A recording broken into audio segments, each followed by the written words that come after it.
اعوذ باللہ من الشیطان الرجیم بسم اللہ الرحمن الرحیم. السلام علیکم ناظرین کرام، الولایہ پوڈ کاسٹ میں آپ کو خوش آمدید کہتے ہیں.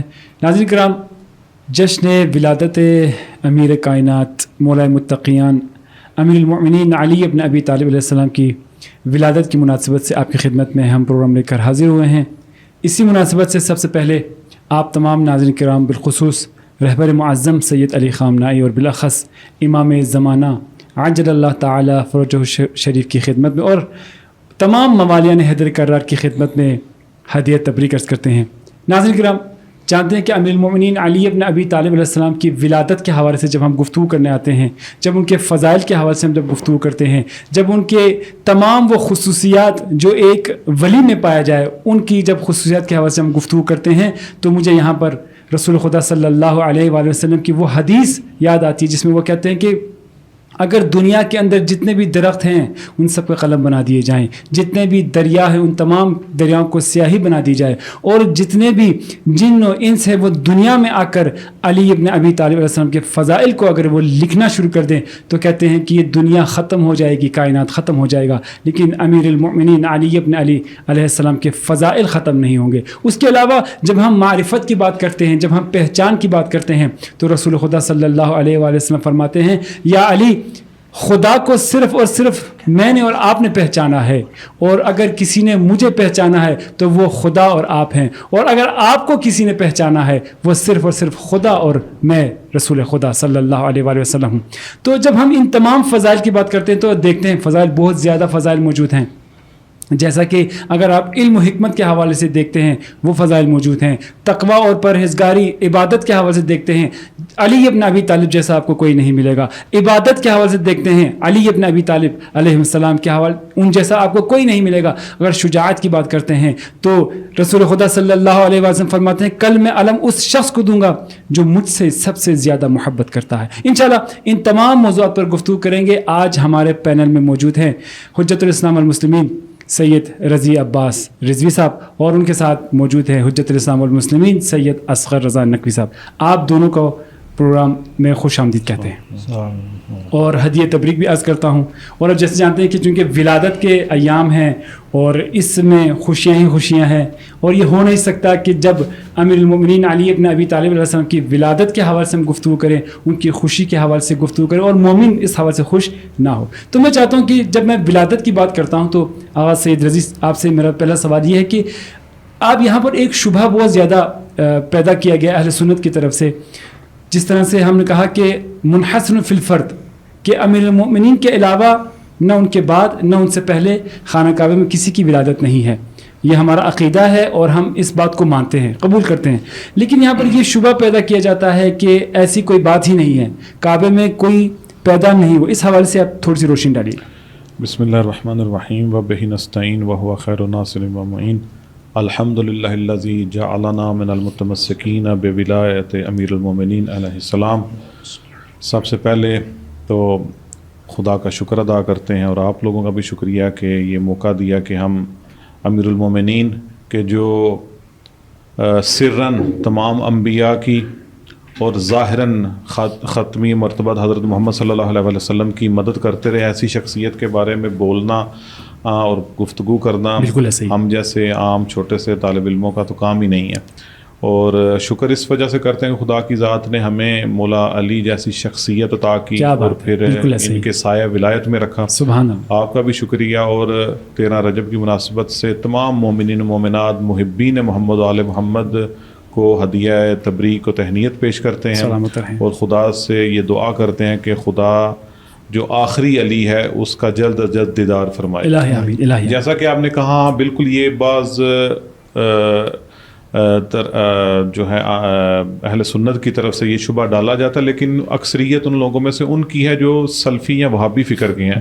وَإِلَّا برادران جی ہاں، برادران اہل سنت کی اکثر مشہور اور معروف کتابیں، مثلا جس طرح کے حاکم نیشا پوری کی مستدرک علی الصحیحین، اس میں انہوں نے اس کو تواتر کے ساتھ لکھا ہے. یعنی ایسی حدیث نہیں ہے کہ جس کو ایک دو بندے نے بیان کیا ہو، نہ تواتر کے ساتھ. اس میں اور بہت ساری کتابوں میں باقاعدہ مفصلاً یہ چیز لکھی گئی اور مانی بھی گئی ہے کہ ان فاطمہ بنت اسد والدت امیر المومنین علی ابن ابی طالب کرم اللہ وجہہ فی جوف الکعبہ. سبحان اللہ. کہ بی بی فاطمہ بنت اسد نے مولا علی کو ان کی جو ولادت باسعادت ہوئی، مولا علی کو بی بی فاطمہ بنت اسد نے جوف الکعبہ میں ان کو جنم دیا، ان کی ولادت باسعادت ہوئی. اور اس کے بارے میں کوئی نہیں ہے، جس طرح کہ آپ نے بھی کہا منحصر فی الفرد ہے یہ والی فضیلت مولا علی کے لیے کہ خانہ کعبہ میں یہ ولادت نہ مولا علی سے پہلے کسی کو ہوئی، نہ مولا علی کے بعد کسی کے پاس یہ فضیلت ہے کہ وہ یہ کہے کہ میں میری خانہ کعبہ کے اندر لوگوں نے کوشش بھی کی ہے، البتہ بہت کوشش کی ہے، لیکن خدا کی ذات کو منظور ہی نہیں تھا. خدا کی ذات کو منظور ہی فقط وہ فرد تھا جس کو اللہ چاہتا ہے. تو جیسا کہ آپ نے کہا بھی کہ یہ شبہ ڈالا جاتا ہے، اور اس شبے کو رفع کرنے کے لیے خود برادران اہل سنت کی معروف کتابیں ہیں، اور یہ حدیث تواتر کے ساتھ ہے، اور اس میں کسی قسم کی دوئی نہیں ہے. مستدرک علی صحیحین اس کو حاکم نیشاپوری نے بھی لکھا ہے، اور ان کے کافی سارے سنن نسائی وغیرہ میں بھی اس چیز کے بارے میں ذکر کیا گیا ہے کہ فقط بی بی فاطمہ بنت اسد، اور ادھر وہ کہتے ہیں کہ لوگوں نے دیکھا تھا کہ یہ بی بی خانہ کعبہ کے قریب آئی ہیں، اور بی بی نے آ کے اللہ کی حمد و ثنا بھی بیان کی، حمد و ثنا کے ساتھ تمام انبیاء پر ایمان کا اظہار کیا، حضرت ابراہیم کی تعلیمات پر عمل کے بارے میں اظہار کیا، پھر خدا سے یہ دعا کی کہ خدایا یہ جو مولود میرے بطن میں ہے اس کے صدقے میری یہ پریشانی حل فرما. تو خدا کی ذات نے اس کعبے کی دیوار کو شق کر دیا، اور بی بی 3 دن تک اللہ کی مہمان رہی. اور اس کے بعد جب مولا علی علیہ الصلوۃ والسلام کی ولادت ہوئی، اور جب جناب ابو طالب رسول خدا آئے، تو سب سے پہلے مولا علی کو یہ شرف حاصل ہے کہ دنیا میں اس کائنات میں آنے کے بعد جس چہرہ انور پر علی مرتضیٰ کی نظر پڑی وہ رسول خدا کا چہرہ تھا، اور رسول خدا نے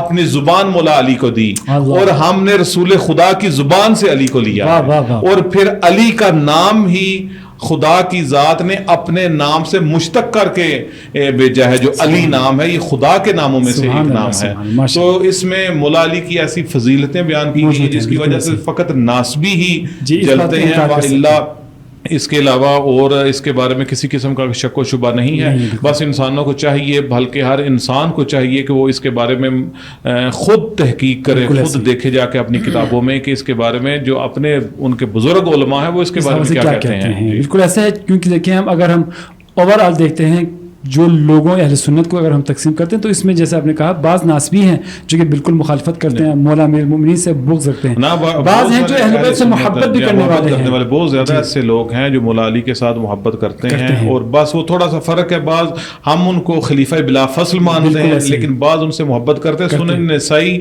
انہوں نے ساری کی ساری کتاب ہی خصاص امیر المومنین کے اوپر لکھی ہے جس میں مولا علی کی فضیلتوں کے بارے میں بیان کیا گیا. بہت سارے اہل سنت کے ایسے لوگ ہیں کہ جنہوں نے مولا علی کی فضیلت کے بارے میں اور افضلیت علی کے بارے میں باقاعدہ کتابیں لکھی ہیں. وہ صرف ناسبی یا خوارج ایسا ٹولہ ہے جو کہ مولا علی کے ساتھ بغض رکھتا ہے، اور ان میں ان کے بڑے بڑے نام ہیں جن کے بارے میں مثلا ایک مفصل الگ سے گفتگو کرنی چاہیے کہ وہ جو ناسبی افراد ہیں وہ کون سے ہیں اور ان کی فکر کہاں سے چلی، اور ابھی وہی لوگ ہیں کہ جو اس وقت نعرہ تکبیر بلند کر کے مسلمانوں کے گلے کاٹتے ہیں. یہ وہی لوگ ہیں جو مولا علی کی ولایت سے ہٹے ہوئے ہیں اور مولا علی کے ساتھ بغض رکھتے ہیں. چونکہ آپ نے بات کر دی انشاءاللہ، ابھی آپ انشاءاللہ کوئی وقت نکالیے کہ اس کے اوپر انشاءاللہ ہم کوشش کریں کہ صرف ناسبیت والوں کے اوپر ایک مفصل جو انشاءاللہ ضرور.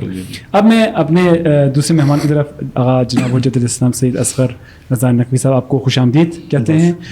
دیکھیں سوال، کیونکہ جب امیر المومنین کے فضائل کے حوالے سے ہم بات کرتے ہیں، امیر المومنین کے القابات کے حوالے سے ہم جب بات کرنا چاہتے ہیں تو یہ ایک کہا جاتا ہے کہ علی علیہ السلام کو امیر المؤمنین کہا گیا. یہ لقب کس کے ساتھ خاص ہے؟ کیونکہ ہم دیکھتے ہیں تاریخ اٹھا کر اگر ہم دیکھیں تو اس لفظ کو، اس لقب کو استعمال کیا گیا، ہر تیسرا بندے آ کر اس کو استعمال کر دیا، یعنی اس سے سوء استفادہ کیا گیا. اگر ہم آج کے دور میں دیکھتے ہیں تو جب بغداد میں داعش آیا اس وقت ابو بکر بغدادی نے بھی اپنے آپ کو امیر المؤمنین کہلوایا. تو یہ لفظ جو ہے یہ لقب اب کہہ لیں کس کے ساتھ خاص ہے؟ اعوذ باللہ من الشیطان الرجیم، بسم اللہ الرحمن الرحیم. سب سے پہلے تو 13 رجب کی مناسبت سے تمام اہل اسلام کی خدمت میں ہدیہ تبریک و تہنیت عرض کرتا ہوں، اور آپ کی خدمت میں بھی ہدیہ تبریک عرض کرتا ہوں، اور شکریہ ادا کرتا ہوں کہ آپ نے اس اہم موضوع پر بات کرنے کے لیے بلایا. شکریہ. دیکھیں وہ فضائل جس طرح آپ نے شروع میں بیان کیا کہ امیر المومنین علیہ الصلوۃ والسلام کے وہ فضائل کہ جس کو بیان کرنے کے لیے رسول اللہ خود ڈرتے تھے. یعنی ایسے فضائل خداوند متعال نے عطا کیے ہیں امیر المومنین علیہ الصلوۃ والسلام کو کہ اس لیے نہیں ڈرتے تھے کہ لوگوں کا خوف تھا، نہیں، ڈرتے تھے کہ میں نے اگر یہ بیان کر دیے، فضائل علی کے بیان کر دیے، تو امیر المومنین سے خود فرماتے ہیں کہ آپ کو خداوند متعال نے وہ فضائل عطا کیے ہیں کہ اگر میں بیان کروں تو آپ کے ساتھ لوگوں کا وہی رویہ ہوگا جو عیسیٰ کے ساتھ اس کی امت کا تھا، یعنی وہ خدا ماننا شروع کر دیں گے. آپ کو جہاں سے گزریں گے آپ کے قدموں کی خاک اٹھا کر وہ اپنے چہرے پر ملیں گے. اور ایسا ہے خدا، آپ دیکھیں اگر آج کے دور میں اگر ہم نصیری حضرات کو دیکھتے ہیں وہ الوہیت کے قائل ہیں اور کہتے ہیں کہ علی نعوذ باللہ اللہ ہے. اتنے فضائل ہیں جس طرح کہ آپ سید نے بیان کیا کہ جو ایک فضیلت جو جس کو مولا علی علیہ الصلوۃ والسلام نے خود اپنے لیے فضیلت بیان کیا ہے کہ وہ یہ ہے کہ کعبہ میں آنا. مولا علی کی تمام فضائل کو مولا نے اپنا نہیں فخر بیان کیا، لیکن ایک یہ ایسی فضیلت ہے کہ کعبہ میں علی علیہ السلام کا آنا خود ایک فضیلت بیان کیا کہ ولدت فی جوف الکعبہ، میں وسط کعبہ میں اس دنیا میں آیا اور مجھ سے پہلے نہ کوئی اس دنیا اس کو کوئی یہ فضیلت حاصل ہے اور نہ ہی میرے بعد اس کو یہ فضیلت حاصل ہوگی. تو اس طرح کے فضائل امیر المومنین کے بہت زیادہ ہیں، بہت زیادہ فضائل. ہاں، اسماء القاب کو چرانے کی لوگوں نے کوشش کی ہے.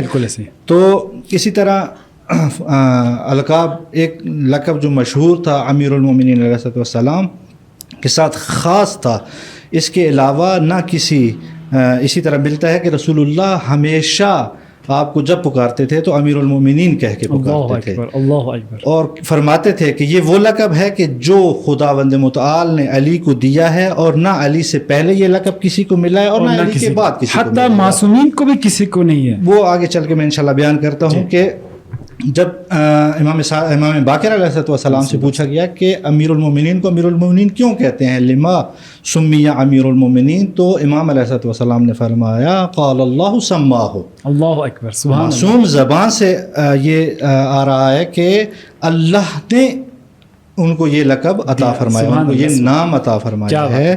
تو یہ صرف بوجھ کی خاطر اور اپنے آپ کو بڑھانے کی خاطر بنو امیہ کے دور میں یہ القاب کی بھرمار کی گئی دوسروں کو دینے کے لیے، تاکہ امیر المومنین کی جو فضیلت وہ کم کی جائے. حتیٰ کہ جیسا آپ نے ابھی عرض کیا کہ باقی ائمہ کو بھی امیر المومنین نہیں کہہ سکتے. صادق آل محمد نے خود منع فرمایا ہے. ایک شخص امام صادق علیہ السلام کی خدمت میں حاضر ہوتا ہے اور کہتا ہے السلام علیکم یا امیر المؤمنین. تو امام صادق علیہ السلام اپنی جگہ سے بلند ہوتے ہیں اور کہتے ہیں کہ یہ لقب صرف اور صرف ہمارے جد امیر المومنین علی ابن ابی طالب کے ساتھ خاص ہے، اور نہ ان سے پہلے کسی کو یہ لقب ملا ہے اور نہ ہی ان کے بعد یہ کسی کو لقب ملے گا. اسی طرح بہت زیادہ روایات ہیں کہ جن میں اہل سنت کی کتابوں میں، صرف اہل تشیع نہیں، اہل سنت کی کتابوں میں ملتا ہے کہ یہ لقب صرف اور صرف خاص تھا امیر المومنین علیہ السلام کے ساتھ. میں بس صرف ایک دو روایتوں کا یہاں پہ ذکر کروں گا. انس بن مالک جو خادم تھے رسول خدا صلی اللہ علیہ وسلم کی، وہ فرماتے ہیں کہ میں رسول خدا ایک دفعہ آئے اور مجھے کہا کہ میرے لیے پانی لے کے آؤ. میں پانی لے کے آیا اور پھر رسول خدا نے وضو فرمایا، 2 رکعت نماز ادا کی اور اس کے بعد مجھے کہا کہ اب تمہارے اوپر جو اس دروازے سے داخل ہوگا وہ امیر المومنین ہوگا. فرمایا اول من يدخل عليك من هذا الباب امیر المومنین و سید المسلمین و قائد الغر المحجلین و خاتم الوصیین. یعنی جو اس دروازے سے داخل ہوگا وہ امیر المومنین ہے، سید المسلمین ہے اور قائد الغر المحجلین یعنی سفید پیشانی والے کا قائد اور پیشوا ہے. تو اسی طرح ایک اور اس میں جناب ام سلمہ سے روایت ہے. ام المومنین جناب ام سلمہ فرماتی ہیں کہ رسول خدا نے فرمایا کہ یہ علی جو ہے حاذا علی امیر المؤمنین، یہ علی صرف امیر المؤمنین ہے۔ تو اس کے علاوہ اور بہت ساری روایات اور واقعات ہیں کہ جس میں رسول خدا نے یہ لقب جو امیر المؤمنین ہے یہ خاص کیا ہے صرف اور صرف امام علی ابن ابی طالب کی ذات کے ساتھ۔ ماشاء اللہ، سبحان اللہ۔ یہ القابات کے حوالے سے گفتگو ہوئی اور ہم نے کہا کہ معصومین علیہ السلام نے بھی کہا کہ بھئی یہ القابات جو لوگ معصومین کو دیتے تھے اس وقت معصوم اس کو منع فرماتے اور کہتے کہ ہمارا نہیں بلکہ ہمارے جد علی ابن ابی طالب علیہ السلام کے ساتھ خاص ہے۔ ماشاء اللہ۔ اب جی بسم اللہ، کچھ کہنا چاہ رہے ہیں آغاز سید رضی صاحب؟ آپ سے ایک سوال یہ ہے کہ جیسے لقب کی ہم بات کرتے ہیں، القابات کی ہم نے بات کی کہ یہ خاص سے صرف مولا امیر المؤمنین علی ابن ابی طالب علیہ السلام کے ساتھ۔ اب آپ دیکھتے ہیں کہ علی ولی اللہ کہتے ہیں، ہماری پہچان ہی علی ولی اللہ ہے۔ جیسے کہ ہم اذان میں اگر کوئی پوچھتا ہے کہ بھئی یہ آپ کیوں کہتے ہو، ہم کہتے ہیں ہماری پہچان ہے۔ تو اس علی ولی اللہ سے کیا مراد ہے؟ اور خود ولایت جو ہم کہتے ہیں امیر المؤمنین کی ولایت کی ہم بات کرتے ہیں، تو اس ولایت سے کیا مراد ہے؟ اس کو بھی ذرا ہمارے ناظرین کو بیان کیجیے۔ بسم اللہ الرحمن الرحیم۔ انما ولیکم اللہ ورسولہ والذین آمنوا الذین یقیمون الصلاۃ ویؤتون الزکاۃ وہم راکعون۔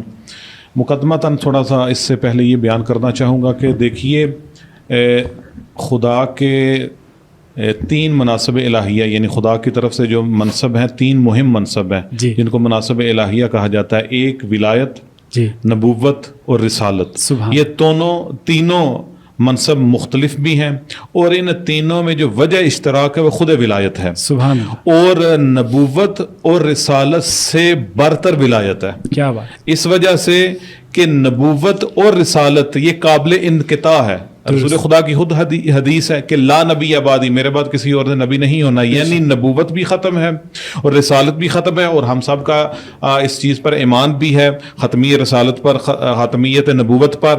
تو نبوت اور رسالت یہ قابل انقطاع ہے، لا نبی بعدی اس کے اوپر سند بھی ہے، لیکن ولایت کو استمرار حاصل ہے۔ ولایت نے قیامت تک کے لیے رہنا ہے۔ کیوں؟ اس لیے کہ خدا، جس طرح کہ آپ کے سامنے میں نے آیت تلاوت کی، انما ولیکم اللہ، اللہ تمہارا ولی ہے۔ اب اللہ کے ناموں میں سے ایک نام ہے ولی، تو جب تک ذات باقی ہے تب تک اس کا اسم بھی باقی ہے، اور جب تک اس کا اسم باقی ہے اس کا مظہر بھی باقی ہے۔ اور اس کے علاوہ بھی آپ دیکھ لیجئے، کیونکہ نبی یا رسول یہ خدا کے القابات یا خدا کے اسماء و صفات میں سے نہیں ہے، بلکہ ولی ہونا اس کے صفات میں سے ہے، اس کے اسم میں سے ہے۔ تو جب تک اس کی ذات نے باقی رہنا ہے تب تک اس کے اسم نے بھی باقی رہنا ہے، اس کا مظہر بھی باقی رہنا ہے۔ قیامت تک کے لیے یہ ولایت کا استمرار باقی ہے۔ اب ہر نبی اور ہر رسول کو خدا کی ذات نے ولایت بھی دی ہوئی ہے۔ اس کا یہ مطلب نہیں ہے کہ مثلا وہ ان کی نبوت اور ان کی رسالت ختم ہو گئی لیکن ان کی ولایت جو ہے وہ اس کا استمرار ہے، اس نے آگے تک رہنا ہے۔ اور خدا کی ذات خود جس طرح اپنے آپ کو ولی کہہ رہا ہے، انما ولیکم اللہ، یا بعض دوسری آیات میں ہے کہ اللہ ولی الذین آمنوا یخرجوہم من الظلمات الی النور، آیت الکرسی کی وہ آخری آیات میں سے، کہ اگر کسی نے خدا کی ولایت کا اقرار کر لیا جو کہ ولایت کلیہ مطلقہ الہیہ ہے، اس کا اگر کسی نے اقرار کر لیا تو خدا کی ذات اس کو کیا عطا کرے گی؟ جس کسی نے بھی اللہ کے دستورات پر، اس کے احکامات پر اس کے سامنے سر تسلیم خم کر دیا، ایک تو وہ شیطان کی ولایت سے نکل جائے گا۔ اگر اس نے خدا کی ولایت کا اقرار نہ کیا تو شیطان کی ولایت میں چلا جائے گا، لیکن اگر اس نے خدا کی ولایت کا اقرار کیا تو اللہ ولی الذین آمنوا یخرجوہم من الظلمات الی النور، تو خدا کی ذات اس کو ظلمت کدے سے نکال کر نور کی طرف ہدایت دے دے گا۔ یہ ہے اللہ کی ولایت کا اقرار کرنا۔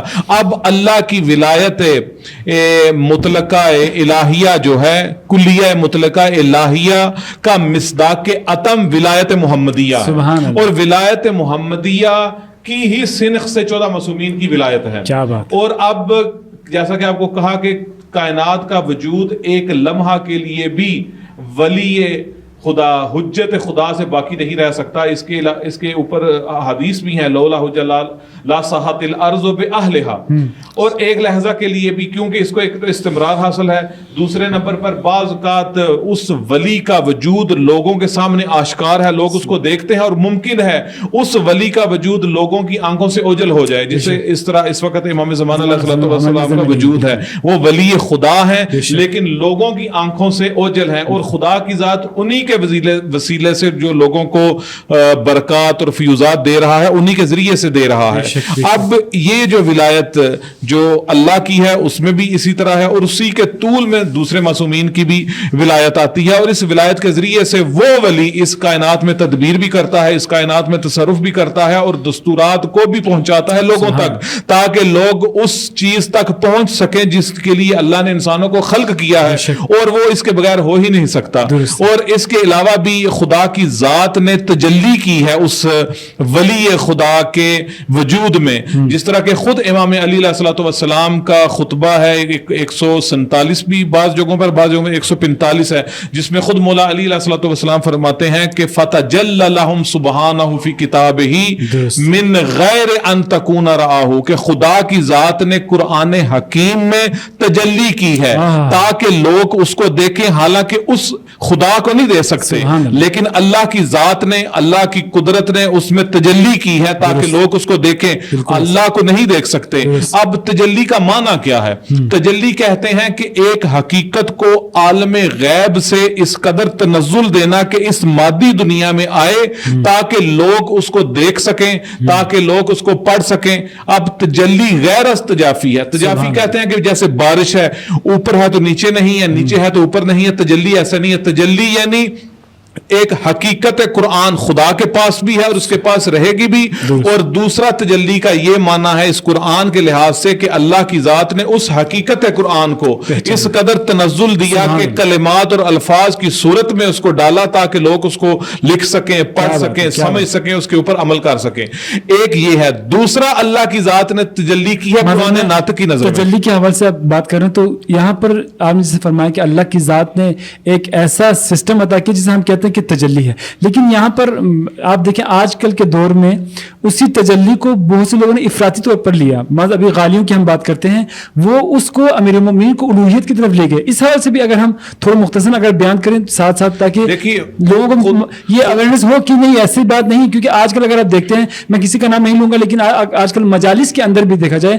جب کوئی ذاکر یا کوئی خطیب آ کر وہ اس طرح بات کر رہا ہے تو عوام میں جو بیچارے اتنے پڑھے لکھے نہیں ہوتے بعض لوگ, تو وہ اس چیز کو الوہیت کے خود اپنے ذہن میں لے کے جاتے ہیں. تو تاکہ اب کیونکہ ابھی آپ تجلی کی بات کر رہے ہیں تو تاکہ ناظرین کو پتہ لگے کہ اس سے مراد الوہیت والی تجلی نہیں. دیکھیں خود تجلی کا معنی ہی یہ ہے کہ اس کا عکس, سبحان اللہ, اس کی مثلا اس کے جو اسماء و صفات ہیں اس کا مظہر, نہ کہ خود ذات. کیا بات ہے, خود ذات نہیں ہے. خود ذات مثلا وہ جو توحید ہے, خود اللہ کی الوہیت یا اس کا معبود ہونا, یہ مراد نہیں ہے, بلکہ اس کے جتنے بھی اسماء و صفات ہیں, جس طرح کے دوسرے انبیاء میں بھی ہمیں نظر آتے تھے, جس طرح کہ حضرت ابراہیم میں, حضرت عیسیٰ ہیں, وہ کار خدائی کرتے تھے. آپ ان کو خدا تو نہیں کہہ سکتے, وہ پرندے سے وہ کیا کہتے ہیں مٹی سے پرندہ بناتے تھے. آپ پرندہ بناتے تھے اور بے اذن اللہ اس میں پھونکتے تھے, وہ پرندہ مٹی کے بنا ہوا پرندہ اس سے چلا جاتا تھا, مردوں کو زندہ کر دیتے تھے. سارے کا سارا بے اذن اللہ ہے. تجلی جو ہے یعنی اس کا یہ ہے عکس ہے, یا اس خدا کا ایک پرتو, یا خدا کا ایک مثلا اس کا مظہر ہے, نہ کہ اللہ ہونا ہے. اللہ کی ذات بالاستقلال ہے, وہ قائم بالذات ہے, بالاستقلال ہے. آل محمد بالاستقلال نہیں ہے, آل محمد کو خدا کی ذات نے دی ہے. جب کہہ رہے ہیں اللہ کا, اس کے اسماء و صفات کا مظہر ہے, نہ کہ خود خدا ہیں. اس کے اسماء, اس کے صفات ان کا مظہر ہے, اور صفات میں سے بھی مثلا الوہیت کا نہیں, نہ ہی معبودیت کا نہیں, باقی جتنے بھی اس کی صفات ہیں ان سب صفات کا یہ مظہر کامل ہے. کیونکہ دیکھیں بعض اوقات کہتے ہیں کہ ہر انسان, عام انسانوں کو بھی چاہیے کہ اس کے اندر خدا کی صفات جو ہیں اس کو اپنے اندر لے کر آنا چاہیے. فرض کریں خدا کی ذات غفور ہے, بہت زیادہ بخشنے والا ہے, تو انسان کو بھی اس کی طرف جانا چاہیے, یعنی اس کو بھی بڑے سارے کاموں سے درگزر کر دینا چاہیے. اس طرح کے کئی بھی سلسلے ہیں, لیکن وہ یہ والی چیزیں, یہ والی صفات سب سے زیادہ ہمیں اگر کسی میں نظر آتی ہیں تو وہ محمد و آل محمد ہیں. بس خدا کی رضا کو دیکھنا ہو تو امام رضا کے آپ حرم میں چلے جائیں تو آپ کو ان کی رعوفت, وہ رحمانیت, وہ ساری کی ساری نظر آتے ہیں. اس لیے کیونکہ خدا کی ذات نے ان کو اپنے نور سے خلق فرمایا ہے. یہ خدا کے بندے ہیں لیکن اس کے قرب میں ہے. ولایت کا عرفان میں ایک معنی یہ بھی ہے کہ ولایت قرب کو کہتے ہیں, اور قرب اس لحاظ سے کہ مثلا خدا اور اس ولی خدا کے درمیان میں کوئی فاصلہ نہیں ہوتا, یا وہ ہے یا یہ ہے, ان میں دو ہیں, ایک ہونا نہیں ہے. جس طرح کے بعض صوفیہ, جس طرف آپ نے بھی اشارہ کیا, بعض صوفیہ حلول حلول کے قائل ہو جاتے ہیں, خدا کی ذات اس جسم محدود کے اندر آ گیا, ہم اس چیز کے قائل نہیں ہو. رہتے دو ہی ہیں, ہوتے دو ہی ہیں, لیکن یہ ہے کہ ایک دینے والا ہے, ایک لینے والا ہے. ایک فیض دینے والا ہے, دوسرا فیض لے کر لوگوں کو ان کی استعداد کے مطابق بانٹنے والا ہے. خلق اور خالق کے درمیان جو واسطہ ہے, ان واسطے کو محمد آل محمد کہتے ہیں, اس واسطے کو ولی کامل کہتے ہیں. اور پھر قرب نوافل وغیرہ کے بارے میں بھی حدیثیں آ جاتی ہیں, لیکن جس طرح میں نے آپ سے شروع کیا تھا کہ خدا کی ذات نے ایک تجلی کی ہے, خدا کا ایک اس کی قدرت, اس کے مظاہر ہمیں خود قرآن میں نظر آتے ہیں. یہ خود خطبہ ہے. اس کے علاوہ قرآن ناطق میں بھی اللہ نے اپنی تجلی کی ہے, جیسا کہ حدیث بھی ہے, خالق اللہ آدم علی صورت ہی, یا خالق اللہ علی صورت الرحمن, یعنی قرآن ناطق یا خود انسان کامل بھی خدا کی تمام صفات و اسماء کا مظہر کامل اور اکمل ہے. اور ان میں سے سب سے اتم جو مصداق ہے وہ حقیقت محمدیہ ہے. آگے حقیقت محمدیہ کے سارے مصداق ہیں. اب دیکھیے گا کہ قرآن صامت اس کا منبع بھی ذات خداوندی ہے, قرآن ناطق جس سے قرآن ناطق بنا, جتنی صفات اس کو جدھر سے ملی, اس کا منبع کیا ہے؟ اس کا منبع بھی خود خدا کی ذات ہے, یعنی دونوں تجلی خدا ہیں. اسی وجہ رسول خدا نے حدیث میں فرمایا کہ علی مع القرآن والقرآن مع علی, علی قرآن کے ساتھ ہے اور قرآن علی کے ساتھ, یہ دونوں ایک دوسرے کے ساتھ ایسی معیت ہے کہ دونوں کبھی بھی ایک دوسرے سے جدا نہیں. اور قرآن نے کتنے ہی مقامات کے اوپر مولا علی کی صفات کو بیان کیا, جن میں سے مثلا کئی جگہوں پر دیکھیے ہر انسان یہ چاہتا ہے کہ میں تقوی اختیار کروں, تقوی اختیار کر کے خدا کے نزدیک ہو جاؤں, کیونکہ آیت بھی ہے انما اکرمکم عند اللہ اتقاکم, کہ تم میں سے خدا کے نزدیک برگزیدہ اور صاحب کرامت, صاحب عزت وہ شخص ہے جو تم میں سب سے زیادہ اہل تقوی ہے. تو اہل تقوی ایک ہر مسلمان کا دل کرتا ہے, کیونکہ تقوی کے بغیر انسان کی عبادات ہی کامل نہیں ہوتی. تقوی ہوگا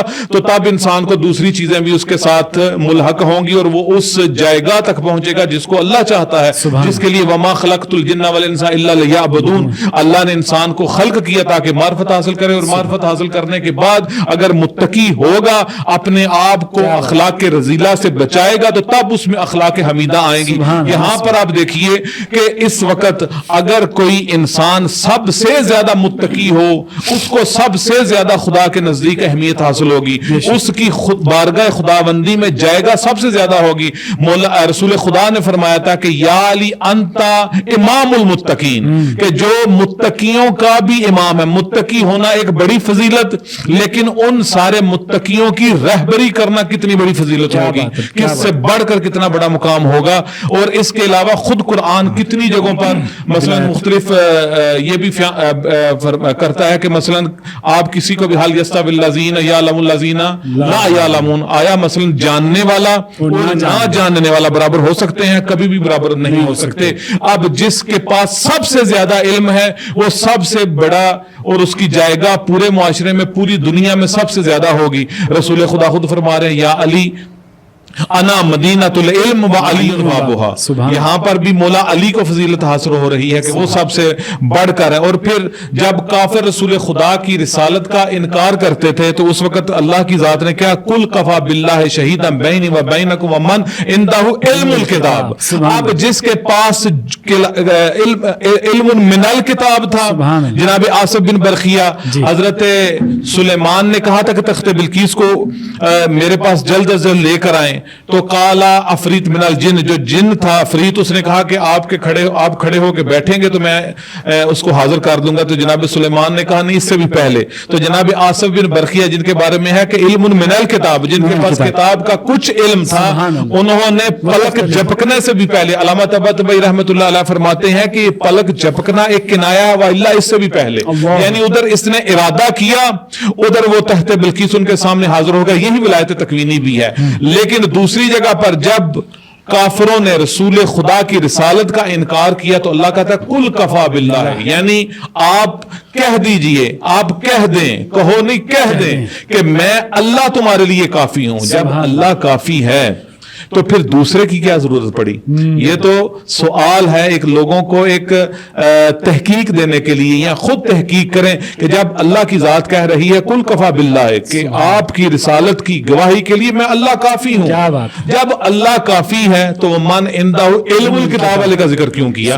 یہ اس کو بھی ڈھونڈنا چاہیے کہ وہ من عندہ علم الکتاب والی شخصیت کون سی ہے کہ جس نے اللہ کے ساتھ اپنے آپ کو، یعنی اللہ نے اس کو اپنے ساتھ رکھا، یعنی جتنی بھی صفات اللہ کی ہیں وہ ساری کی ساری اس میں بھی ہیں، تب ہی رسول خدا کی وہ گواہی بھی دیکھ سکتے ہیں، اور یہ اس چیز میں استمرار بھی ہے، یہ قیامت تک کے لیے وہ من عندہ علم الکتاب والی شخصیات ہیں کہ ان کو ساتھ ساتھ مثلا ضرور ڈسکس بھی کرنا چاہیے، اور خود لوگوں کو چاہیے کہ ڈھونڈیں کہ وہ کون سی شخصیت، ہم نے تو ڈھونڈا ہوا ہے جس کے بارے میں ہم گفتگو کر رہے ہیں وہ شخصیت ہے، یہ خود لوگوں کو بھی چاہیے کہ اپنے علماء سے اپنی احسن، تاکہ لوگوں کو پتہ لگے کہ کیا چیز کون سی کہاں پر کس طرح سے ہمیں لینی ہے اور کس سے لینی ہے۔ ایسے ہی سبحان اللہ، ماشاءاللہ۔ آپ نے ابھی قرآن کے حوالے سے گفتگو کی، تو میں آغا سید اصغر رضا نقوی صاحب سے سوال میرا یہ چیز میں ابھی سید عزیز صاحب نے فرمایا کہ القرآن مع علی والعلی مع القرآن، جب یہ کہتے ہیں کہ قرآن علی کے ساتھ ہے، علی قرآن کے ساتھ ہے، تو میرا سوال یہاں پر یہ ہے کہ ہم قرآن کے اندر دیکھتے ہیں وہاں پر کہیں پر بھی ہمیں مولا امیر المومنین علی ابن ابی طالب علیہ السلام کا نام نظر نہیں آیا، یہ وجہ کیا ہو سکتی ہے اس کی؟ دیکھیں، یہ ایک بہت ہی معروف اور مشہور شبہ ہے جی، کہ جس کی طرف آپ نے اشارہ کیا ہے کہ ہم پہ سوال ہوتا ہے ہم سے کہ آپ یہ بتائیں کہ آپ کہتے ہیں کہ علی آپ کا امام ہے، علی خلیفہ تو بلا فصل ہے، تو ضروری ہے کہ اس کا ذکر قرآن میں آنا چاہیے، ٹھیک ہے؟ تو یہ شبہ ہمارے آج کل کے نوجوانوں کے ذہن میں بہت زیادہ گردش بھی کرتا ہے، پایا جاتا ہے۔ ابھی چند دن پہلے بھی مجھ سے ایک دوست سوال کر رہے تھے پاکستان سے کہ ہم سے سوال کیا جاتا ہے کہ کیوں قرآن میں علی کا نام قرآن میں کیوں نہیں ہے؟ تو دیکھیں، خداوند متعال نے جب اس قرآن کو نازل کیا تو خداوند متعال اس کائنات کا خالق ہے، مالک ہے، سبحان اللہ، تو اس کے اپنے قوانین ہیں جو اس کائنات پہ حاوی ہیں، بے شک ان قوانین سے ہٹ کے کوئی انسان کوئی چیز نہیں ہو سکتی، نہیں چل سکتی، درست۔ تو خداوند متعال نے جب یہ قرآن نازل کیا اور قوانین بنائے، تو خداوند متعال نے ایک قانون بنایا کہ مختلف طریقے سے قرآن میں ہم دیکھتے ہیں کہ جب مسئلہ یہ ہے کہ کچھ لوگ تاریخ کا مطالعہ نہیں کرتے، قرآن کا مطالعہ ہی نہیں کرتے، بالکل ایسے ہی، پھر قرآن کا اگر مطالعہ بھی کریں تو سرسری مطالعہ کرتے ہیں، اس سے چیز سمجھتے نہیں ہیں، بلکہ صرف ترجمے سے یا صرف حفظ کر کے رٹ کے گزر جاتے ہیں۔ وہ دیکھتے ہیں کہ یار کسی آیت میں ہم نے نہیں دیکھا کہ علی کا نام ہو۔ تو خداوند متعال کا ایک قانون ہے کہ خداوند متعال نے 3 طریقوں سے قرآن مجید میں مختلف لوگوں کی، مختلف ہستیوں کی جو ہے وہ معرفی کی ہے، ان کو یعنی بیان کیا ہے ان کے بارے میں۔ پہلا جو طریقہ ہے خداوند متعال کا وہ نام کے ذریعے سے ہے۔ نام کے ذریعے سے خداوند متعال نے کوئی نبی ہے، کوئی وصی ہے، کوئی شخصیت ہے، اس کو نام کے ذریعے سے یعنی شناخت کروائی ہے۔ جیسے حضرت عیسیٰ نے اپنے حواریوں سے کہا تھا کہ وَمُبَشِّرًا بِرَسُولٍ يَأْتِي مِن بَعْدِهِ اسْمُهُ احمد، رسول خدا کے نام کے ساتھ حضرت عیسیٰ نے ان کی پہچان کروائی ہے کہ میں تم لوگوں کو میرے بعد اپنے ایک رسول کی بشارت دے رہا ہوں کہ جس کا نام احمد ہوگا۔ اسی طرح حضرت زکریا کو جناب یحییٰ کے بشارت دی گئی۔ تو یہ تو ہو گیا نام کے ذریعے سے۔ دوسرا ہے کہ خداوند متعال نے اعداد کے ذریعے سے خداوند متعال نے پہچان کروائی ہے لوگوں کی، اپنے اوصیاء کی، اپنے انبیاء کی، جیسے کہ سورہ بنی اسرائیل میں ہے کہ وَبَعَثْنَا مِنْهُمْ 12 نقیبا، یعنی ہم نے ان بنی اسرائیل میں 12 جو ہیں وہ سرگروہ، نقیب یعنی وہ جو سرگروہ ہوتے ہیں وہ مقرر کیے ہیں۔ وہ خداوند متعال نے اعداد کے ذریعے سے، یعنی اب وہ جو 12 ہوں گے وہی اس سرگروہ ہوں گے۔ لیکن ایک جو بہت زیادہ قرآن مجید میں طریقہ خداوند متعال نے بیان کیا ہے وہ ہے صفات کے ذریعے سے. معرفیے یعنی صفات کے ذریعے سے پہچان کروائی گئی ہے. جیسے حضرت موسیٰ کا واقعہ ہے. حضرت موسیٰ کے واقعے میں آپ دیکھتے ہیں کہ حضرت موسیٰ کا ذکر تو ملتا ہے لیکن جو ان کو سکھا رہا ہے وہ جو کشتی والا سارا واقعہ ہے جو ان کو سکھا رہا ہے حضرت خضر علیہ السلام ان کی صفات تو ملتی ہیں یعنی وہ عالم تھے وہ فلاں تھے وہ فلاں لیکن ان کا نام نہیں ملتا. وہ نام ہمیں بعد میں ان کے صفات کے ذریعے سے پہچانا گیا اور رسول خدا نے یا بعد کے انبیاء نے جو ہے وہ بیان کیا ہے لیکن نام نہیں آیا. اسی طرح حضرت عزیر کا واقعہ ہے. تو خداوند متعال کی یہ ایک ہے کہ وہ صفات کے ذریعے سے شخصیات کی معرفی کرتا ہے. کیوں کا جواب میں بعد میں دیتا ہوں. حضرت اسی لیے کہتے ہیں نا کہ حضرت علی کا نام نہیں ہے تو ہم کہتے ہیں کہ نہیں صفات کو دیکھیں. آپ دیکھیں کہ رسول خدا نے کن کن مواقع پر کن کن آیات کی طرف اشارہ کر کے فرمایا کہ یہ علی علیہ السلام کی شان میں نازل ہوئی ہیں, علی کے بارے میں نازل ہوئی ہیں. جیسے آیا ولایت ہو گئی, جیسے آیا مباہلہ ہو گئی, اسی طرح آیا اور بہت ساری آیا صادقین ہے کونوا مع الصادقین. اسی طرح ایک روایت میں بھی ہے کہ ابن عباس سے ملتی ہے روایت کہ وہ فرماتے ہیں کہ جہاں پر بھی یا ایھا الذین آمنو کا لفظ آیا ہے وہاں پہ آمنو سے مراد اہل ایمان ہے اور جو ان کا سرکردہ ہے جو وہ امیر المومنین علی بن ابی طالب کی ذات ہے. تو اسی طرح آیا تبلیغ ہے, بہت ساری آیات ہیں. تو ایک دفعہ یہی سوال جو آپ نے مجھ سے کیا, یہی سوال امام صادق علیہ السلام سے جناب ابو بصیر نے کیا کہ مولا لوگ کہتے ہیں کہ آپ کہتے ہیں کہ علی حق پہ تھے, علی پہلے امام ہے آپ کے, تو اس کا نام قرآن میں کیوں نہیں آیا؟ تو صادق آل محمد فرماتے ہیں کہ قرآن میں نام نہیں آیا لیکن قرآن میں ذکر آیا ہے. سبحان اللہ سبحان اللہ, کیا بات. پھر فرمایا کہ وہ جب سوال کرنے والے جب سوال کرتے ہیں آپ سے تو کیا وہ رسول خدا کی تمام باتوں کو مانتے ہیں؟ کہتے ہیں ہاں رسول خدا کی باتوں کو مانتے ہیں. کیوں؟ کیونکہ رسول خدا کے نمائندے ہیں, خدا کے رسول ہیں, اس لیے ان کی باتوں کو مانتے ہیں اور ان پر عمل کرتے ہیں. پھر فرمایا کہ وہ جو نماز پڑھتے ہیں, وہ جو زکوٰۃ دیتے ہیں, وہ جو حج کرتے ہیں, وہ کس طریقے سے کرتے ہیں؟ تو وہ فرماتے ہیں کہ وہ اسی طریقے سے کرتے ہیں کہ جس طرح رسول اللہ نے فرمایا. تو صادق آل محمد فرماتے ہیں کہ آیا یہ تمام جو احکامات ہیں یہ جزیات کے ساتھ قرآن میں آئے ہیں؟ قرآن میں تو صرف آیا ہے کہ نماز پڑھو, یہ نہیں آیا کہ کس طرح پڑھنی ہے, صبح کی کتنی رکعت ہے, ظہر کی کتنی رکعت ہے, عصر کی کتنی رکعت ہے, کیا بات, مغرب کی کتنی رکعت ہے, عشاء کی کتنی رکعت ہے. یہ نہیں آیا قرآن میں. اقیم الصلاۃ فقط, بالکل صرف آپ نماز قائم کریں, لیکن اس کا طریقہ, اس کی تعداد کس نے بتائی ہے؟ وہ رسول اللہ نے بتائی ہے. کیا ان چیزوں کو مانتے ہیں؟ تو ابو بصیر کہتے ہیں بالکل ان پہ عمل کرتے ہیں, جس طرح رسول نے بتایا اسی طرح وہ اس پہ عمل کرتے ہوئے ان کو انجام دیتے ہیں.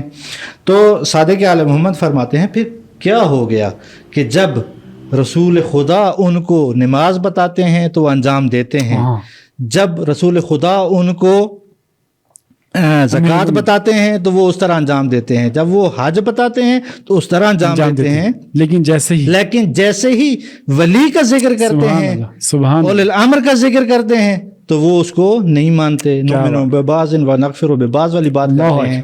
تو ابو بصیر نے کہا کہ یا مولا پھر آپ بتائیں کہاں پہ ذکر ہوا ہے, کہاں پہ رسول خدا نے امیر المومنین کو اپنا وسیع اور مولا قرار دیا ہے؟ تو صادق آل محمد نے فرمایا کہ تم کیا بھول گئے ہو غدیر کا واقعہ جس میں رسول خدا نے اپنے بھائی علی کا ہاتھ بلند کر کے فرمایا تھا من کنت مولا سبحان اللہ سبحان اللہ. اس بھول گئے ہیں اتنے جلدی لوگ اس امر کو, اس واقعہ کو, اس حدیث کو بھول گئے ہیں. اس کے علاوہ بہت سارے مقامات پر فرمایا. اسی طرح دعوت ذوالعشیرہ میں سب سے پہلے کہ جس میں فرمایا تھا کہ ھذا اخی و وصی و خلیفتی من بعدی, کہ میرے بعد میرا بھائی, میرا وصی, میرا خلیفہ یہ علی ہے اور اس کی اطاعت کرو.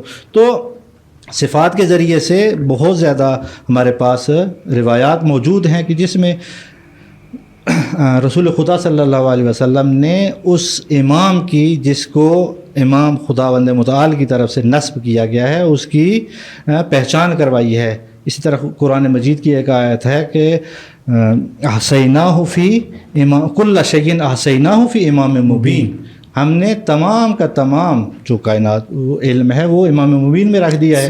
جب یہ آیت نازل ہوئی تو رسول خدا کی خدمت میں اصحاب موجود تھے. 2 شیخ اٹھے اور فرمایا کہ یا رسول اللہ من ہوا امام مبین، کون ہے یہ امام مبین؟ یہ روایت ہے امام باقر علیہ السلام سے.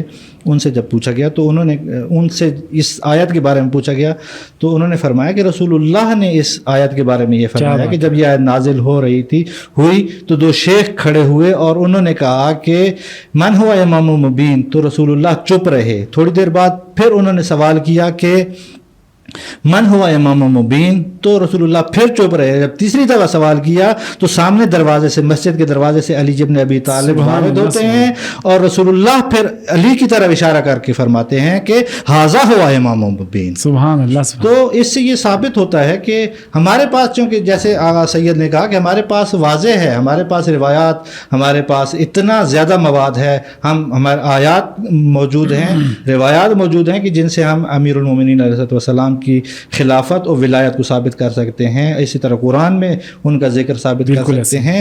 ہمارے لیے کوئی مشکل نہیں ہے اس کو معمہ کو، مشکل کو حل کرنے کی.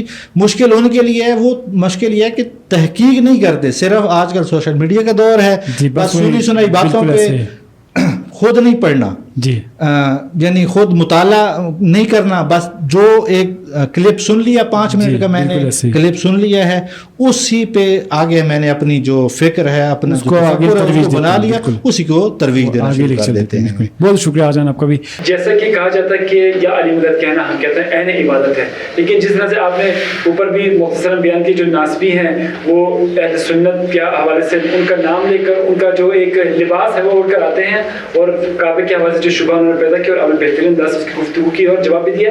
اب مولا امیر المومنین کے حال سے ہم بات کرتے ہیں یا علی مدد جب کہتے ہیں، ہم کہتے ہیں یہ عین عبادت ہے، جبکہ اہل سنت کے کچھ علماء ہیں وہ کہتے ہیں کہ یہ شرک ہے. اس حوالے سے ناظرین کو روشن ڈالیں. جی صحیح کہا آپ نے کہ یا علی مدد کہنے کے بارے میں مثلاً کہا جاتا ہے کہ یہ شرک ہے، اور یہ اکثر ناسبی کہتے ہیں. وائلہ جو برادران اہل سنت بریلوی وغیرہ ہیں وہ تو یا رسول اللہ مدد کے بھی قائل ہیں، یا علی مدد کے بھی قائل ہیں. تو اس کے علاوہ یہ جو باتیں کرتے ہیں اکثر ان کے اندر بغض علی کی بیماری ہے، اور بغض علی ایسی بیماری ہے کہ جس کے ساتھ کوئی نیکی فائدہ نہیں پہنچاتی. اس چیز کو آپ کو، یہ ابھی کی بات نہیں ہے، بلکہ مولا علی تو حق و باطل کے درمیان ایک میزان ہے. حضرت ابن عباس کہتے تھے کہ ہم رسول خدا کے زمانے میں منافق کو کس طرح پہچانتے تھے، منافق کی پہچان کیا ہوتی تھی کہ جس کے ذریعے سے ہمیں پتہ چلے کہ یہ منافق ہے. کیونکہ منافق کا تو پتہ نہیں چلتا، وہ بھی مسلمانوں والا لباس پہن کے آیا. جیسا کہ آپ نے کہا کہ بعض برادران اہل سنت ماشاءاللہ اچھے ہیں، ہمارے عزیز ہیں، ہمارے دوست ہیں، لیکن ان کے لبادے میں بعض ناسبی حضرات آ جاتے ہیں اور آ کے مثلاً یہ ابن تیمیہ والے ہو گئے یا جو کیا کہتے ہیں وہابی سوچ ہے، یہ لوگ آتے ہیں. لیکن اس میں مراد یہ سارے اہل سنت نہیں ہوتے، ان سے مراد وہی جیسے آپ نے بھی کہا کہ ناسبی حضرات وغیرہ ہوتے ہیں. تو وہ کہتے ہیں کہ اس وقت ہم ان کو کس طرح پہچانتے تھے. ابن عباس کہتے ہیں کننا نعرف فی زمان رسول اللہ صلی اللہ علیہ وآلہ وسلم ببغض علی، کہ ہمارے پاس کون سی کسوٹی ہوتی تھی، ہمارے پاس میزان کون سا تھا، ہمارے پاس ترازو کون سا تھا جس کے ذریعے سے ہم پہچانتے تھے کہ یہ مومن ہے، یہ منافق ہے. تو کہتے ہیں دیکھتے تھے کہ جب ذکر علی ہو اور اس کا چہرہ بگڑ جائے تو سمجھ جاتے تھے یہ منافق ہے، اور ذکر علی ہو اور اگر اس کا چہرہ حشاش ہو جائے تو سمجھ جاتے تھے یہ مومن. یعنی اس وقت کی بات بھی ہے. یہ مدد شرک کہنا یہ ابھی کی نہیں، یہ بڑی پرانی بات ہے. ہر دور میں اس کو نیا لباس پہنا کر دوبارہ سے سوال کر دیا جاتا ہے. اور جیسا کہ آپ جانتے ہوں گے کہ برادران سنت کے بہت بڑے محدث ہیں، انہوں نے اپنی کتاب میں اس واقعے کو ذکر کیا ہے. وہ کہتے ہیں طبرانی، وہ اپنی کتاب میں کہتے ہیں کہ ایک صحابی تھے رسول خدا کے چاہنے والے، یہ ایک دفعہ رسول خدا کے پاس آئے اور آ کے کہتے ہیں کہ یا رسول اللہ میں اپنے دل میں بغض علی رکھتا ہوں، میں کبھی کبھار اپنے دل میں بغض علی کو محسوس کرتا ہوں.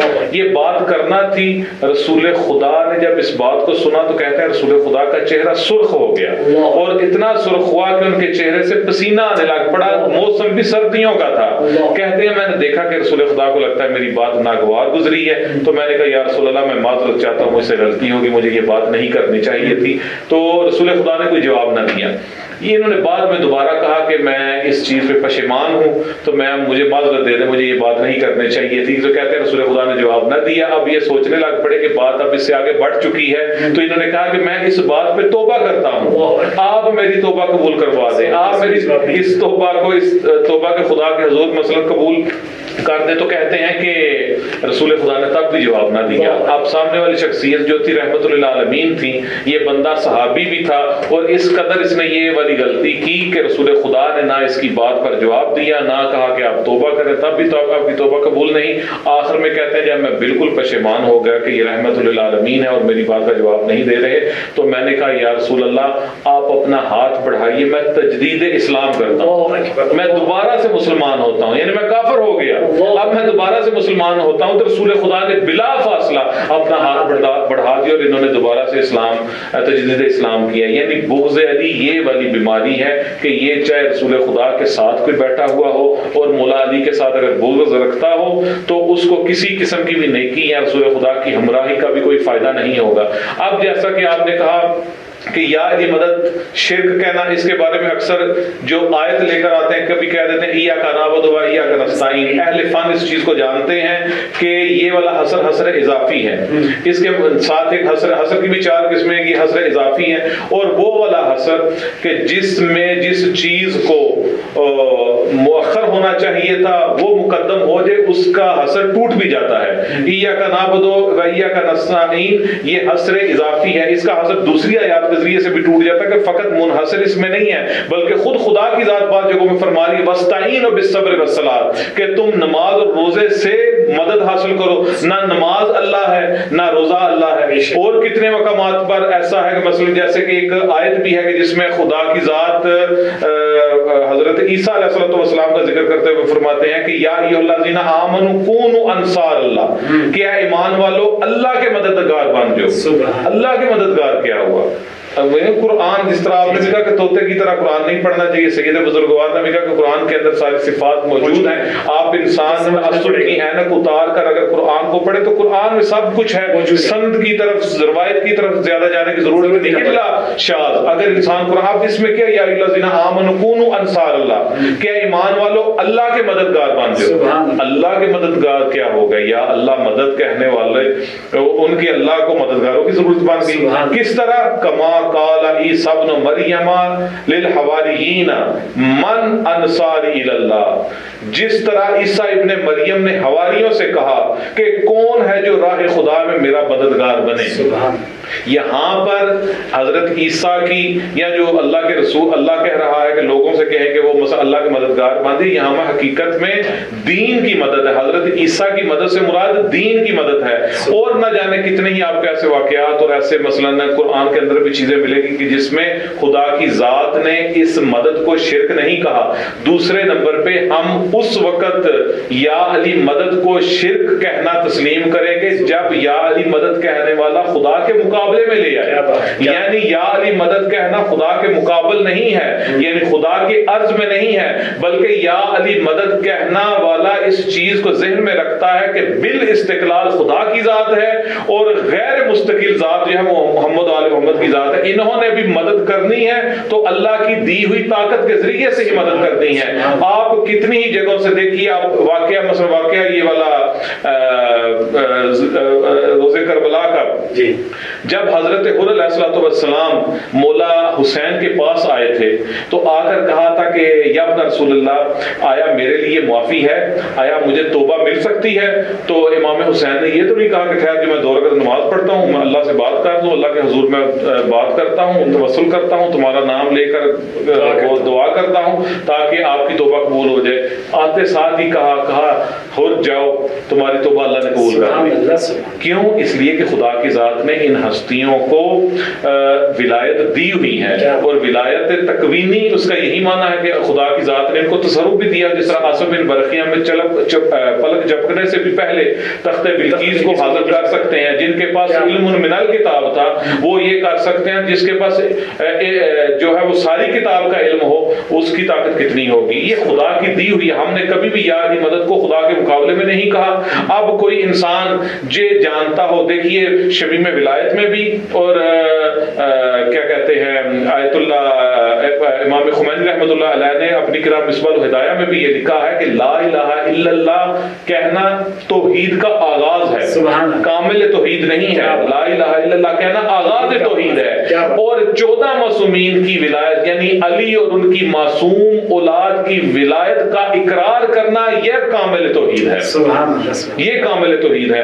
اگر کوئی انسان فقط لا الہ الا اللہ کہے اور محمد آل محمد کی توحید, محمد آل محمد کی ولایت کا اقرار نہ کرے تو وہ حقیقت میں وہ اللہ کی توحید کا ہی انکار کر رہا ہے اور کفر شرک کر رہا ہے. کفر تب ہے جب آپ نے ان کی ولایت کا انکار کیا, اور شرک تب ہو جائے گا جب ان 14 معصوموں میں سے کسی کو آپ نے نکال دیا اور ایک 15ویں کا اضافہ کر دیا, یہ شرک ہو جائے گا. اور جب ہم یہ جانتے ہیں کہ یا اللہ مدد کہنا, یا علی مدد کہنا, یا صاحب زمان ادرکنی کہنا یہ خدا کے عرض میں نہیں, اس کے مقابل میں نہیں, بلکہ اس کے طول میں ہے, اور خدا کی دی ہوئی طاقت کے ساتھ. جس طرح حضرت عیسیٰ مردوں کو زندہ کر سکتے تھے, جس طرح حضرت عیسیٰ جو ہے وہ کیا کہتے ہیں مٹی سے پرندہ بنا سکتے تھے, اس طرح یہ بھی اللہ کی دی ہوئی طاقت کے ذریعے سے وہ دے سکتے ہیں تمام لوگوں کو, ان کی مدد بھی کر سکتے ہیں. لیکن جس انسان نے بغض علی رکھ کر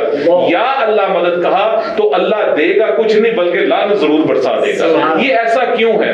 دیکھیں حدیث معروف بھی ہے, کوئی اس حدیث کو نہ مانے خود اس پہ شک کرنا چاہیے کہ یہ انسان ہے بھی یا نہیں ہے. بی بی زہرا سلام اللہ علیہا کے بارے میں بڑی مشہور و معروف حدیث ہے کہ بی بی زہرا کے بارے میں کیا کہتے ہیں, بس مختصر بیان کرتا ہوں کہ ان اللہ یرضا لرضا کے و ان اللہ یغضب بغضب فاطمہ, کہ اللہ کی ذات بی بی زہرا کی رضایت سے راضی ہوتی ہے اور بی بی زہرا کے غضب سے خدا کی ذات غضبناک ہوتی ہے. ایسا نہیں کہا کہ بی بی زہرا اس سے راضی ہے جس سے اللہ راضی ہے, بی بی زہرا اس سے ناراض ہے جس سے نہ, بلکہ یہ کہا کہ جس سے بی بی زہرا راضی ہے اس سے اللہ راضی ہے. یعنی خدا کی رضا اور خدا کے غضب کا میزان ہے یہ سارے کے سارے افراد. اگر کسی نے ان کو ناراض کر دیا تو جا اللہ مدد کیا بلکہ کعبے کی دیوار سے الٹا لٹک کے بھی عبادت کرتا رہے, اللہ اس کو دے گا کچھ نہیں بلکہ اس کے اوپر الٹا لعنت برستی رہے گی. ابھی یہ جو ولایت کا ہم نے موضوع چھیڑا اور آپ نے علی ولی اللہ کے بارے میں بھی کہا, تو اس کو بس نتیجہ خلاصہ اس کو بیان کر کے اس طرح سے بیان کرتے ہیں کہ علی ولی اللہ کا معنی کہ علی اللہ کا ولی ہے, یعنی خدا ولی ہے, اس کی ولایت کا نام علی ہے. اس ساری کائنات میں عرفان میں یہ اصطلاح استعمال کی جاتی ہے کہ یہ والا کائنات میں جو اصل ہے وہ توحید ہے, اس اصل کے اوپر جو نظام استوار اس کا نام ہے ولایت. اور پھر علی ولی اللہ یعنی علی اللہ کے ولی ہیں, سارے مانتے ہیں. ولی سے مراد کیا ہے کہ یعنی اس کا ہمارے گردنوں پہ حق ہے, وہ حق کے تصرف رکھتا ہے. اور علی ولی اللہ فقط پکارنے کا نام نہیں بلکہ علی کی ولایت ہماری سیاست میں بھی ہے, علی کی ولایت ہماری تربیت میں بھی ہے, علی کی ولایت ہمارے اقتصاد میں بھی ہے, علی کی ولایت ہمارے ہر سلسلے میں ہے. اگر آپ اس کو دیکھیں تو مولا علی کی ولایت کو اگر سیاست کے لحاظ سے دیکھنا تو وہ خطبہ جو جناب مالک اشتر کے بارے میں تھا کہ جب ان کو مصر کا گورنر بنا کر بھیجا تھا تو اس میں جو اصول بیان کیے تھے وہ ایسے سیاسی اصول ہے کہ اگر ساری دنیا کے ملک اس کو اگر وہ سرنامہ بنا کر اپنے ایوانوں میں اپنے پارلیمنٹوں میں اگر لگا دے تو دنیا بدل کے رہ جائے. کیونکہ مولا علی کی واحد حکومت ایسی گزری ہے کہ جو سب سے اعلیٰ ترین حکومت تھی, کہ جس میں مولا علی نے عدالت کا اس قدر پیمانہ بلند رکھا ہوا تھا کہ کہتے ہیں کہ مولا علی کی اس حکومت میں کوئی فقیر بھی بھوکا نہیں سوتا تھا، اور اس قدر عدالت میں سخت تھے کہ قتل امیر المومنین پہ شدت عدل، مولا علی کی شہادت ہی شدت عدالت کی وجہ سے ہوئی ہے۔ یہ پیغام دنیا تک جانا چاہیے کہ وہ مولا علی کی ولایت کو اس زاویے سے بھی پڑھے کہ مولا علی کی ولایت فقط مذہب ہماری مجلسوں تک محدود نہیں ہے، مولا علی کی ولایت فقط ہم فضائل بیان کرنے کی حد تک نہیں ہے، بلکہ مولا علی کی ولایت سیاست میں بھی ہونی چاہیے۔ مولا علی کو دیکھیں، فالو کریں کہ مولا علی نے سیاست میں کیا کیا، تو مولا علی کی ولایت ہر لحاظ سے ہے، ہر لحاظ سے ان کا حق ہماری گردنوں پہ ہے، ہر لحاظ سے اس وقت کا علی بھی اور اس وقت کا علی بھی حق تصرف رکھتا ہے ہماری جانوں پر بھی۔ تو علی کی ولایت ہماری سیاست میں بھی نظر آنی چاہیے، علی کی ولایت ہمارے تعلیم کے نصاب میں بھی نظر آنی چاہیے، علی کی ولایت ہمارے اقتصاد میں بھی نظر آنی چاہیے، علی کی ولایت ہمارے گھروں میں بھی نظر آنی چاہیے، علی کی ولایت ہماری عبادتوں میں نظر آنی چاہیے۔ جب یہ سارے کا سارا سلسلہ ہوگا تو کبھی کسی کو یہ کہنے کی ضرورت نہیں ہوگی کہ یا علی مدد کہنا شرک ہے، اس لیے کہ ہم علی کو خدا مان کر، علی کو خدا کے مقابلے میں رکھ کر یا علی مدد نہیں کہہ رہے، بلکہ علی کو اللہ کا ولی کہہ کر ہم اس سے مدد مانگتے ہیں، اور وہ مدد یہاں پر ہو کرتے بھی ہیں کیونکہ وہ مشیت اللہ ہیں، وہ ارادت اللہ ہیں، وہ ادھر ارادہ کرتے ہیں، خدا کی ذات ان کی باتوں کو سنتی ہے۔